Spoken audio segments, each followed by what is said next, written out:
Hi, second graders. Today we're going to read chapter 10 and 11 of Edward Tulane. Chapter 10, what do we see here? Lolly was a lumpy woman who spoke too loudly and who wore too much lipstick. She entered the house and immediately spotted Edward sitting on the living room couch. "What's this?" she said. She put down her suitcase and picked Edward up by one foot. She held him upside down. "That's Susanna," said Nellie. "Susanna!" shouted Lolly. She gave Edward a shake. His dress was up over his head and he could see nothing. Already he had formed a deep and abiding hatred for Lolly. "Your father found her," said Nellie. "She came up in a net and she didn't have no clothes on her, so I made her some dresses." "Have you gone skivvy?" shouted Lolly. "Rabbits don't need clothes." "Well," said Nellie, her voice shook, "this one seemed to." Lolly tossed Edward back on the couch. He landed face down with his arms over his head and his dress still over his face, and he stayed that way through dinner. "Why have you got out that old high chair?" shouted Lolly. "Oh, don't pay it no mind," said Nellie. "Your father was just gluing on a missing piece. Weren't you, Lawrence?" "That's right," said Lawrence without looking up from his plate. Of course, after dinner, Edward did not go outside and stand beneath the stars to have a smoke with Lawrence. And Nellie, for the first time since Edward had been with her, did not sing him a lullaby. In fact, Edward was ignored and forgotten about until the next morning when Lolly picked him up again and pulled his dress down away from his face and stared at him in the eye. "Got the old folks bewitched, don't you?" said Lolly. "I heard the talk in town. They've been treating you like the rabbit child." Edward stared back at Lolly. Her lipstick was bright and bloody red. He felt a cold breeze blow through the room. Was a door open somewhere? "Well, you don't fool me," she said. She gave him a shake. "We'll be taking a trip together, you and me." Holding Edward by the ears, Lolly marched into the kitchen and shoved him face down in the garbage can. "Ma!" shouted Lolly. "I'm taking the truck. I'm going to head out and do some errands." "Oh," came Nellie's tremulous voice. "That's wonderful, dear. Goodbye, then."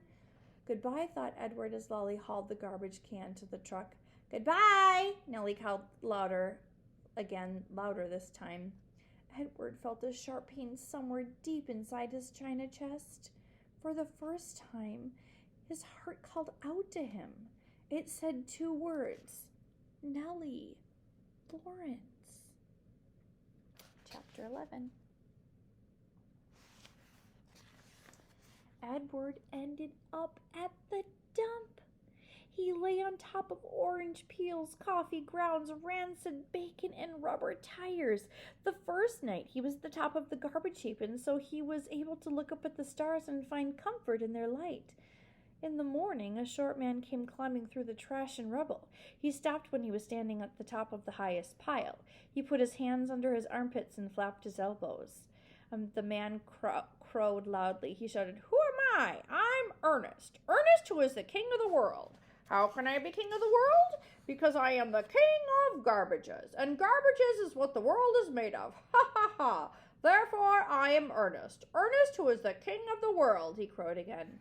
Edward was inclined to agree with Ernest's assessment of the world being made of garbage, especially after his second day at the dump, when the load of trash was deposited directly on top of him. He lay there buried alive.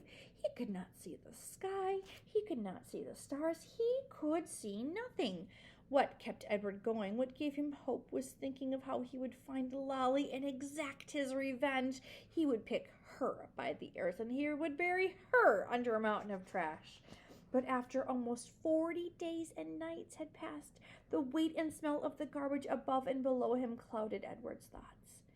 And soon he gave up thinking about revenge and gave in to despair. It was worse, much worse than being buried at sea. It was worse because Edward was a different rabbit now. He couldn't see how he was different. He just knew that he was. He remembered again Pellegrina's story about the princess who loved nobody. The witch turned her into a warthog because she loved nobody. He understood that now. He heard Pellegrina say, "You disappoint me." "Why?" he asked her. "Why do I disappoint you?" But he knew the answer to that question too. It was because he had not loved Abilene enough. And now she was gone from him, and he would never be able to make it right. And Nellie and Lawrence were gone too. He missed them terribly. He wanted to be with them. The rabbit wondered if that was love. Day after day passed, and Edward was aware of time passing only because every morning he would hear Ernest performing his dawn ritual, cackling and crowing about being king of the world. On his 180th day at the dump, salvation arrived for Edward in a most unusual form. The garbage around him shifted, and a rabbit heard the sniffings and pantings of a dog. Then came the frenzied sound of digging. The garbage shifted again, and suddenly, miraculously, the beautiful, buttery light of late afternoon shone on Edward's face.